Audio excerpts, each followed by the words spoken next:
A aurora da humanidade. O nascimento da consciência. Envolto em um manto de mitos e lendas, o conto de Adão e Eva cativa corações e mentes há milênios. A história deles, uma tapeçaria tecida com fios de criação, tentação e exílio, serve como narrativa fundamental para muitas das grandes religiões do mundo.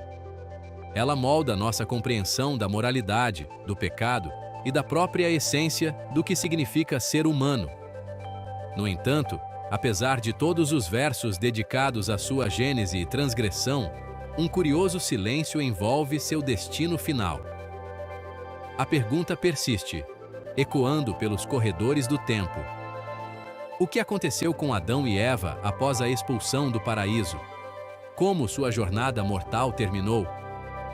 A Bíblia, com todos os seus relatos detalhados de patriarcas e profetas, permanece notavelmente silenciosa sobre esse aspecto crucial de sua existência. Esse silêncio, essa ausência conspícua de um final definitivo, deu origem a inúmeras interpretações, especulações e narrativas extrabíblicas. É esse mesmo enigma, esse mistério duradouro, que buscamos desvendar em nossa exploração de O Mistério da Morte de Adão e Eva.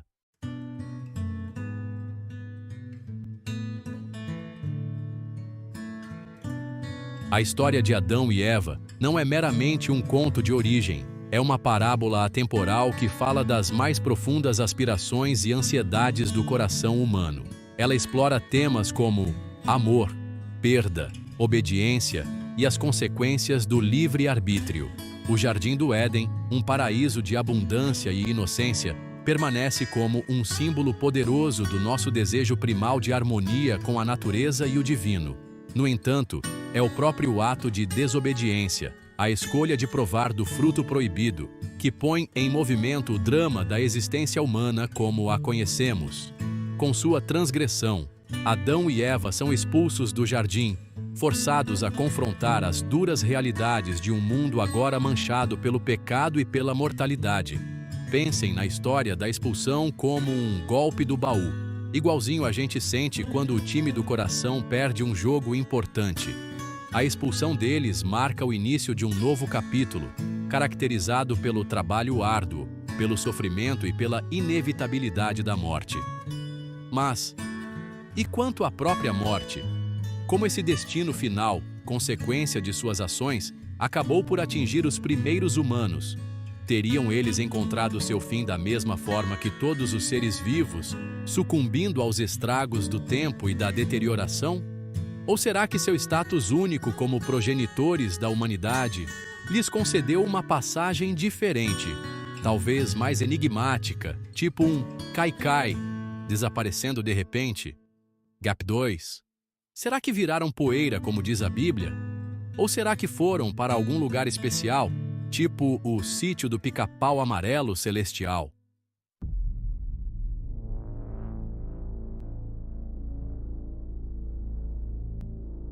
Nossa exploração será uma jornada de descobertas, uma busca para reconciliar os silêncios e contradições que cercam as mortes de Adão e Eva. Vamos examinar os vários relatos com um olhar crítico, porém respeitoso, reconhecendo os contextos culturais e históricos em que surgiram. Nosso objetivo não é fornecer respostas definitivas ou impor uma interpretação única sobre essas narrativas antigas. Em vez disso, convidamos você a se juntar a nós em um espírito de investigação aberta, permitindo que os textos e tradições falem por si mesmos e desafiem nossas próprias suposições. É como descascar uma cebola, camada por camada, buscando a verdade. Através desse processo, esperamos obter uma compreensão mais profunda da riqueza e complexidade do pensamento humano e do poder duradouro dessas histórias fundamentais. O mistério da morte de Adão e Eva, longe de ser uma mera nota de rodapé em sua saga épica, serve como uma lente poderosa através da qual podemos examinar nossas próprias crenças sobre a vida, a morte e os mistérios que estão além.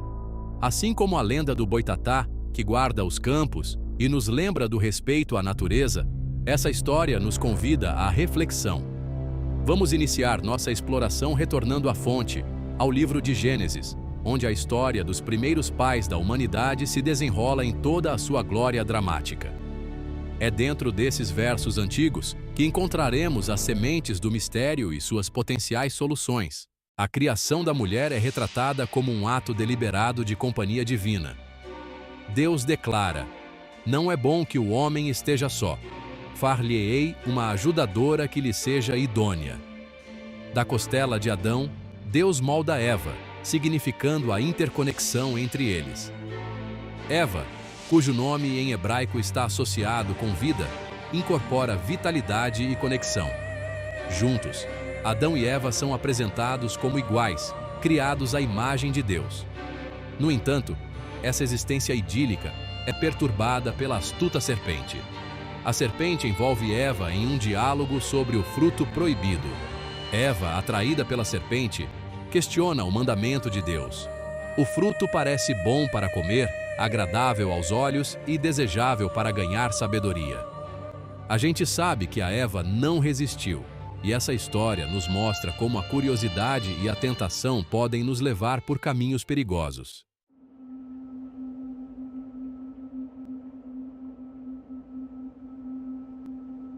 E aí, meus amigos, a cobra, mais esperta que o pessoal do Procon, chega na Eva com aquele papo de vendedor de carro usado. Com uma lábia de dar inveja ao Silvio Santos, a serpente planta a sementinha da dúvida na cabeça da Eva. E a Eva, coitada, caiu direitinho, mordeu a maçã, achando que ia virar a dona do pedaço. Daí, oferece para o Adão, que estava mais perdido que cego em tiroteio. Ele sabia que ia dar ruim, mas quem resiste a uma oferta daquelas? Esse rolo todo, que a gente chama de a queda, é tipo o divisor de águas na história da humanidade. É como se o antes fosse um churrasco de domingo na casa da avó, e o depois fosse a segunda-feira de manhã. Se esconderam de Deus, com mais medo do que barata voadora. Deus, tipo um juiz de futebol, distribuiu cartões vermelhos para geral. A cobra levou a pior, condenada a rastejar e ser odiada para sempre. Essa frase, pesada que nem chumbo, foi o prenúncio da morte, o castigo final pela desobediência.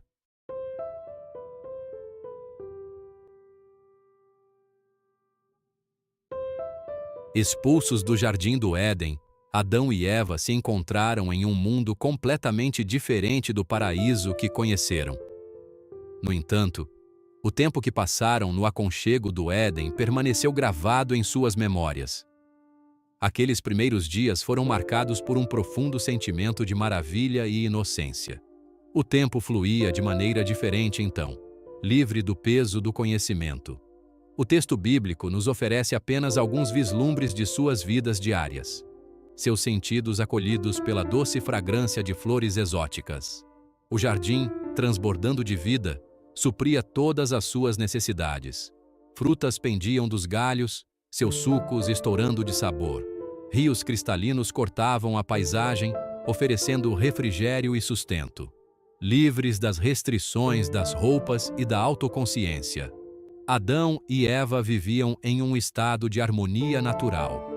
Seus dias eram passados explorando as maravilhas ao seu redor, suas risadas ecoando pelo jardim enquanto aprendiam os nomes das criaturas.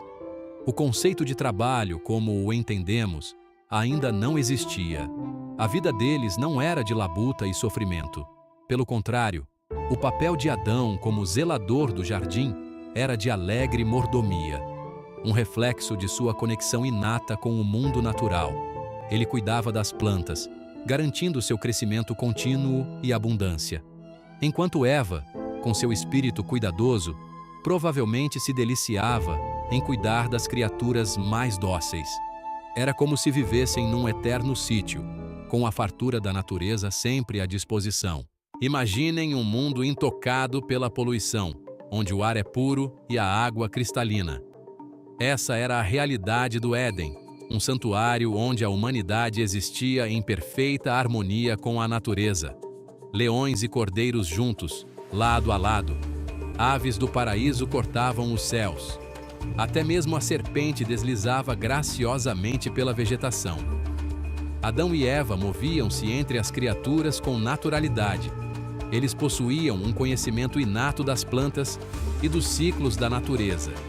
Seus corpos e espíritos eram nutridos pela abundância ao redor. O Jardim do Éden servia como um lembrete do amor infinito de Deus.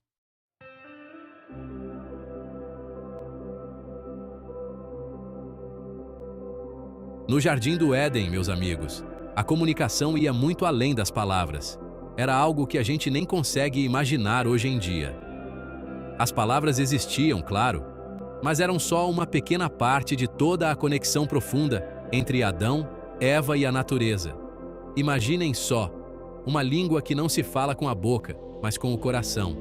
Uma língua universal, entendida por todos os seres vivos, desde a menor formiguinha até a mais alta das árvores.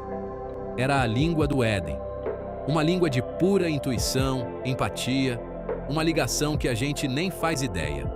Adão e Eva sentiam as emoções dos bichos, a energia vibrando nas plantas, até o sussurro do vento nas folhas. Eles se comunicavam por telepatia, sabe? Pensamento ia direto, sem precisar abrir a boca. Era uma sintonia fina, pura. Essa sensibilidade toda permitia que eles vissem o mundo com uma clareza absurda. Conseguiam enxergar a aura dos seres vivos, tipo aquela energia que a gente sente, mas não vê direito. Ouviam a música da terra, as vibrações de cada pedrinha, cada folhinha, cada gota d'água, tipo um som de paz interior. Nesse estado de graça, Adão e Eva estavam sempre conectados com o divino. Sentiam a presença de Deus na brisa suave, no calorzinho do sol, no perfume das flores. Seus corações transbordavam gratidão pela vida e por toda aquela beleza. Parecia que estavam vivendo um sonho, dentro de um paraíso. Era uma maravilha.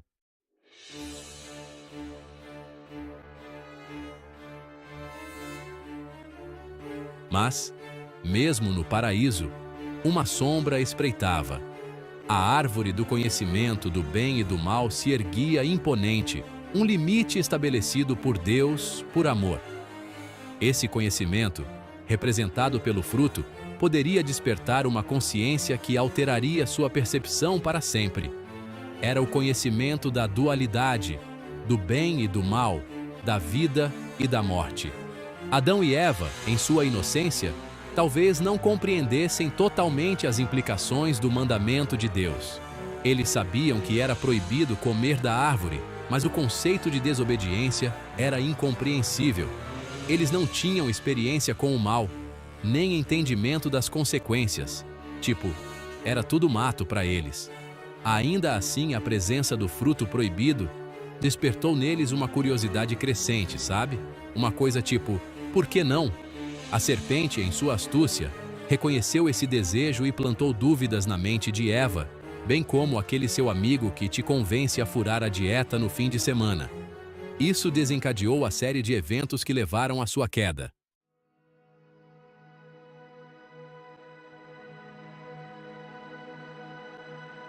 Apesar da vida tranquila, tipo um churrasco de domingo sem chuva, certos desejos começaram a despertar em Adão e Eva. Esses desejos, embora não fossem pecado, tipo comer pastel com caldo de cana, tinham o potencial de trazer insatisfação, sabe? Aquela sensação de que faltava alguma coisa, igual quando o brigadeiro acaba. Eva, criada para ser a companheira de Adão, talvez ansiasse por entender melhor seu papel. Tipo quando você entra num novo emprego e não sabe direito o que fazer.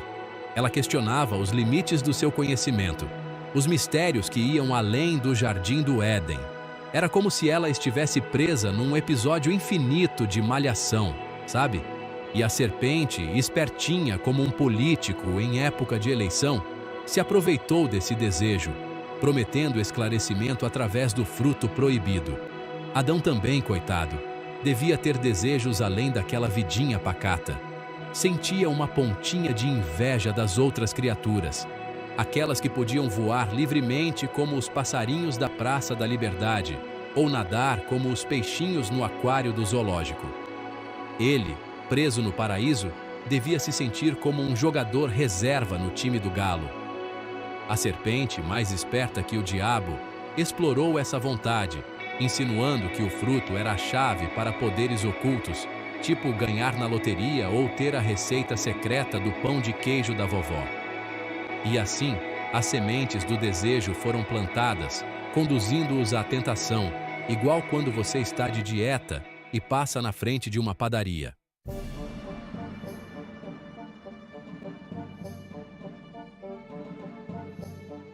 A Bíblia nos dá um relato detalhado da jornada da humanidade, desde o Éden até a Terra Prometida. Ela narra a vida de patriarcas e profetas, reis e plebeus, tipo uma novela das antigas, sabe? Cheia de personagens e reviravoltas. Mas, e o destino final de Adão e Eva? A Bíblia simplesmente não diz nada. É um silêncio intrigante. Sabemos da criação, da queda, da expulsão. Acompanhamos suas tristezas, suas lutas, o nascimento dos filhos, tipo acompanhar um BBB bíblico. Mas, sobre a morte deles, nada. Uma página em branco na história bíblica. Essa ausência, essa lacuna, intriga teólogos e estudiosos há séculos. Por que a Bíblia omitiria um detalhe tão importante? É de se estranhar, né? Alguns argumentam que esse silêncio destaca o papel simbólico que eles representam para a humanidade. A história deles fala sobre a condição humana, sobre a experiência universal da tentação e do pecado, algo que todo mundo, em algum momento, já viveu. Gap 2. A morte deles, nesse contexto, acaba ficando menos importante do que as lições que suas vidas nos ensinam. É como se a história deles fosse maior que eles mesmos.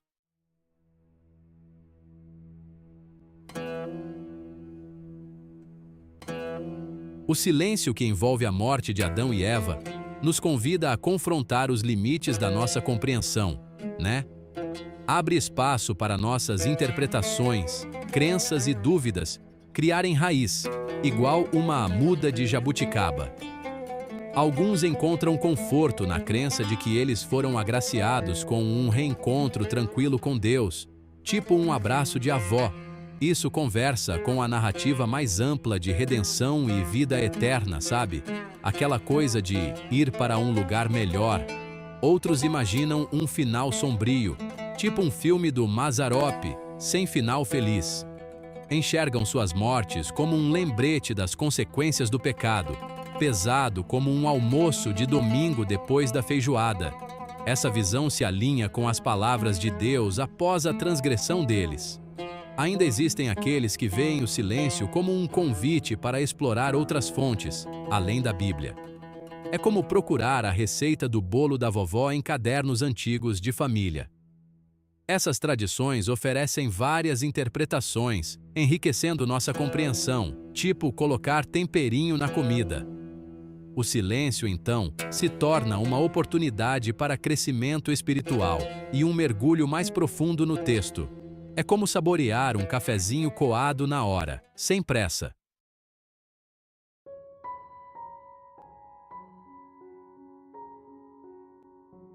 A Bíblia sugere a mortalidade de Adão e Eva por meio de pistas sutis, tipo aquelas novelas da Globo que a gente já sabe o que vai acontecer. Os pronunciamentos de Deus após a transgressão deles mudaram a existência humana, né? Tipo quando o Palmeiras perde um jogo importante. Para Adão, Deus declara: "Pois você é pó e ao pó retornará." Essa frase, forte, né? Enfatiza a natureza cíclica da vida e da morte, igualzinho ao ciclo do Flamengo. Ganha, perde, ganha de novo. Adão, formado do pó, retornará ao pó. Seu corpo está sujeito à decomposição, tipo aquele resto de feijoada na geladeira.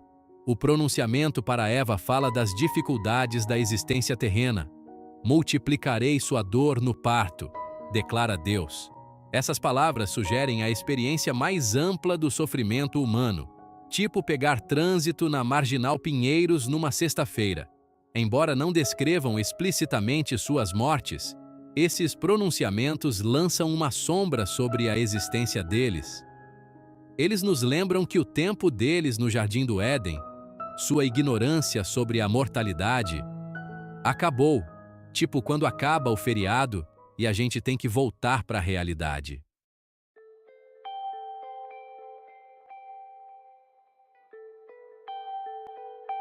O silêncio da Bíblia sobre a morte de Adão e Eva alimentou séculos de debate teológico, né? A gente vê isso em tudo quanto é canto, desde comentários acadêmicos até obras de arte. Imaginem só, algumas tradições criaram narrativas super elaboradas sobre a morte e o que aconteceu depois com eles, tipo uma versão brasileira da história, sabe? Gap 2. O livro dos Jubileus, por exemplo, dá detalhes da vida de Adão depois do Éden, tipo novela das 8. Já outras tradições contam histórias de arrependimento, perdão e até milagres, igualzinho a histórias de santos populares. Esses relatos, mesmo não sendo canônicos, tipo aqueles causos que a gente ouve por aí, sabe? Ajudam a gente a entender melhor a história. Elas nos lembram que a Bíblia é um texto vivo, sujeito a interpretações. É como aquele ditado: cada cabeça, uma sentença. Esse silêncio, na verdade, é um convite para a gente discutir e fazer perguntas difíceis, tipo quando a gente assiste a um filme cabeça e fica pensando em tudo depois. Ele nos desafia a encarar os mistérios da vida, igualzinho quando a gente tenta entender o final de uma novela do Manuel Carlos.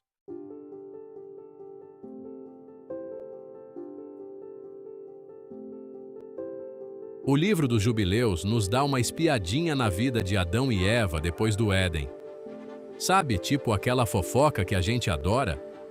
Embora não seja canônico, ele mostra como os judeus pensavam na época do Segundo Templo. Pense nisso como uma versão antiga, tipo um depoimento da época. Os Jubileus dividem a história em ciclos de 49 anos, que eles chamam, claro, de Jubileus. É como se fosse um calendário especial, tipo aqueles calendários de mesa com feriado, sabe? Essa estrutura ajuda a entender os planos de Deus e eventos importantes, incluindo a expulsão de Adão e Eva, tipo a história principal. Segundo o livro, eles passaram 18 anos sofrendo e sem entender nada, tipo um piripaque, depois da expulsão.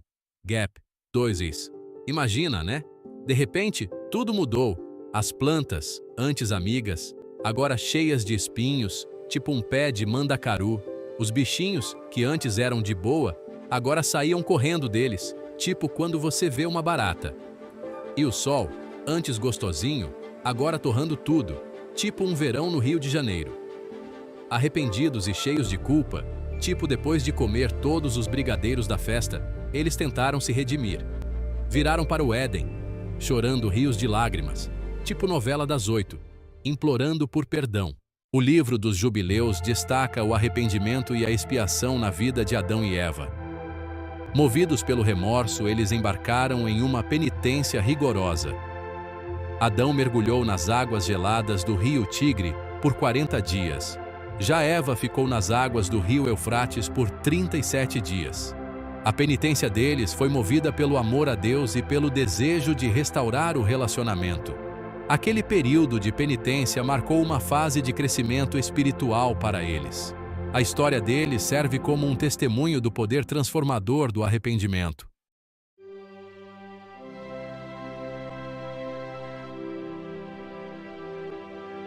O livro dos Jubileus dá um papel importantíssimo para Eva na preservação do conhecimento.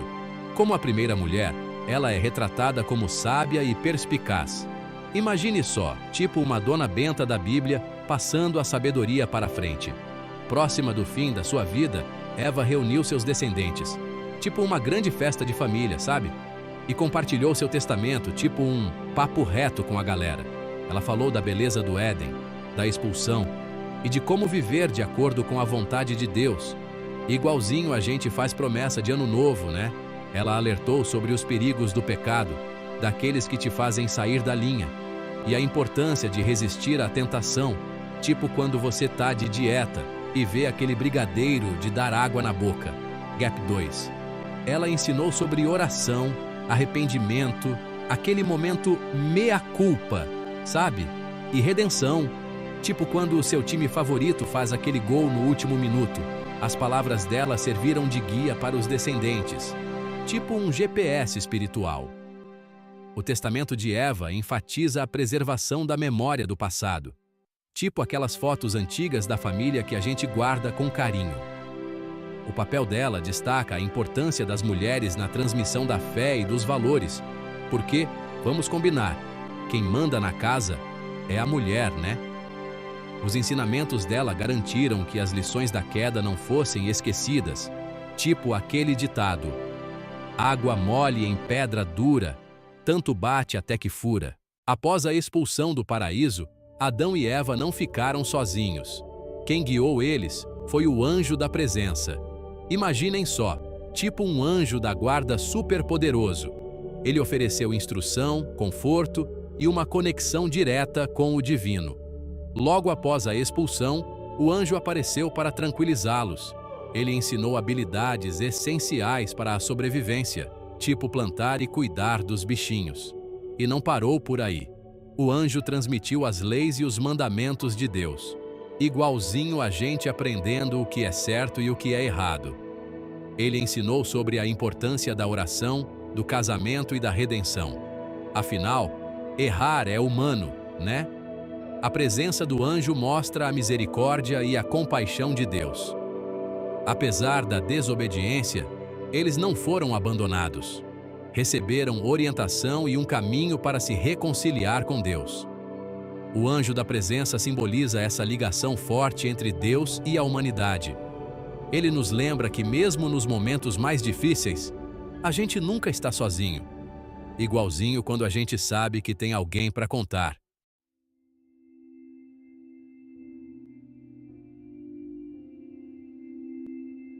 Seção 2.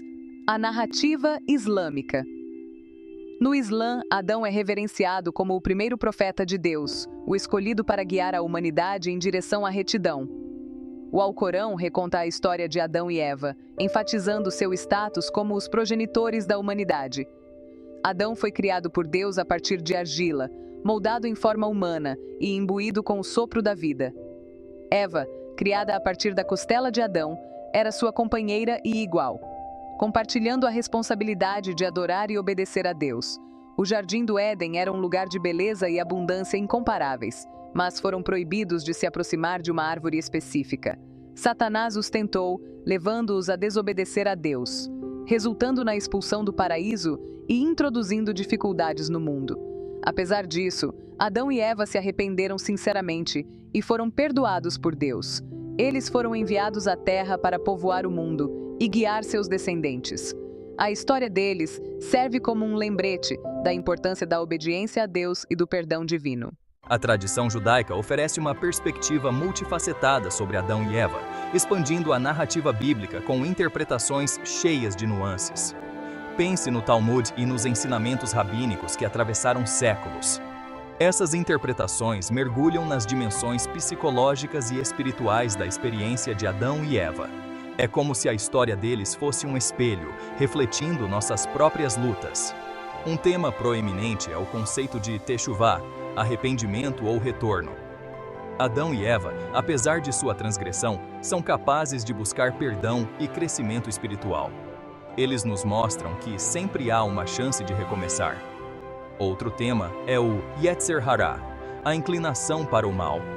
É como aquela pulga atrás da orelha que nos tenta. A transgressão de Adão e Eva é vista como consequência dessa luta interna.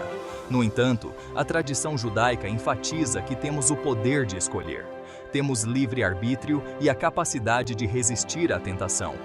A história de Adão e Eva serve como um lembrete dos desafios e possibilidades da condição humana.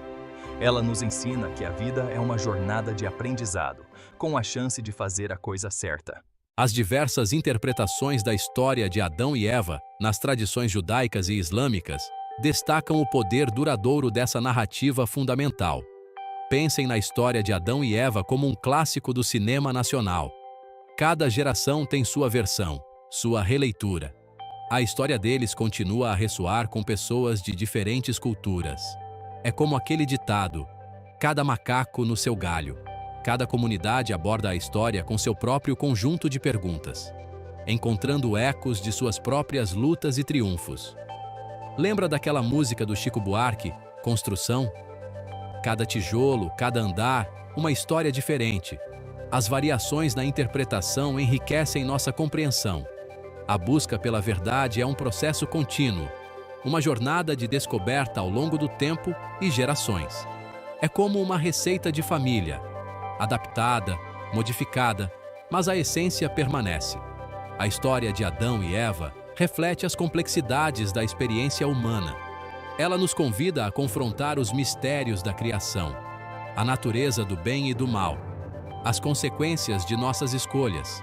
É uma história que continua a desafiar, inspirar e nos provocar, lembrando-nos que somos todos parte de uma narrativa humana compartilhada, unidos pelos fios da história, da fé e da busca por significado.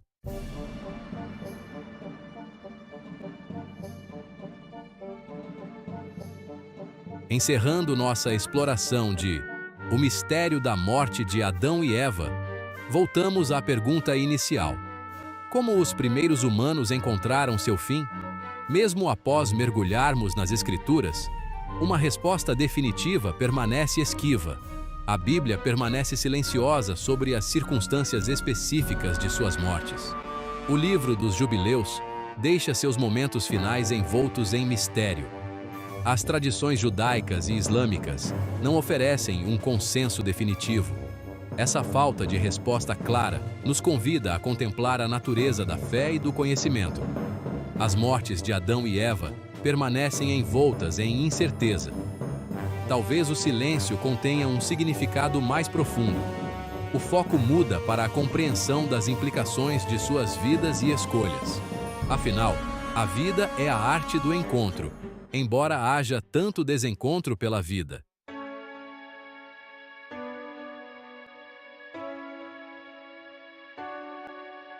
O mistério que envolve a morte de Adão e Eva realça o poder duradouro de sua história. Transforma a narrativa numa parábola atemporal que fala das inquietações do coração humano. Pense no mistério da mula sem cabeça ou na lenda do boto cor-de-rosa. Essas histórias nos cativam até hoje.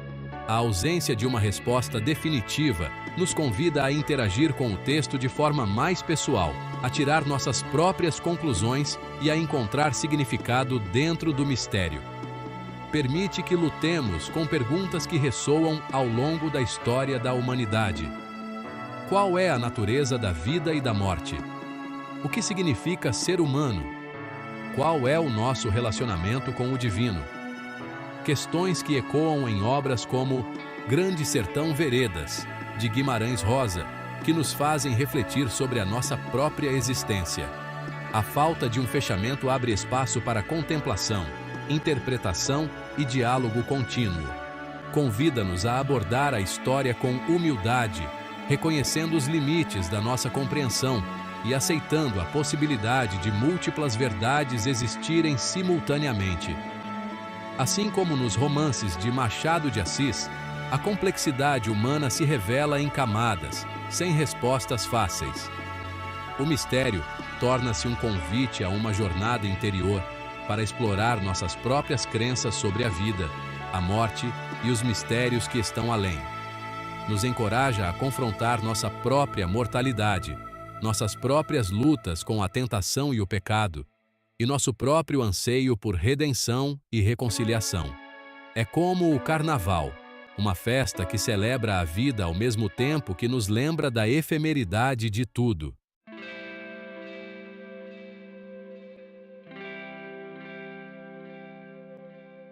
A história de Adão e Eva ressoa em nós porque fala de verdades universais sobre a experiência humana. A jornada deles espelha nossas próprias lutas, igualzinho a quando a gente torce para o nosso time no Brasileirão. Uma montanha russa de emoções, tipo um grande carnaval, com todo mundo junto, compartilhando a mesma energia. Suas emoções e desejos ressoam dentro de nós, como um samba que toca a alma. Lembra-nos de que estamos em uma jornada, com nossas próprias vidas se desenrolando no contexto do desconhecido. A história de Adão e Eva oferece uma mensagem de esperança. Receberam o dom do livre-arbítrio e a promessa de redenção. Assim como a gente faz todo dia, buscando um feijãozinho melhor e seguindo em frente com fé e esperança.